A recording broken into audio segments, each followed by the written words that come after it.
guys, welcome to my YouTube channel. So for today's videos, maglalagay tayo ng pusa sa ibang kawawa naman pero wala lang magagawa.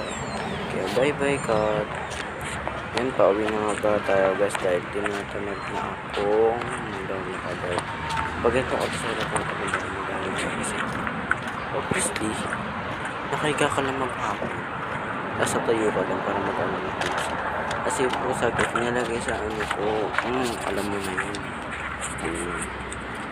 Ito pababa na ako, nakatakot na baba na. Salamat sa panonood.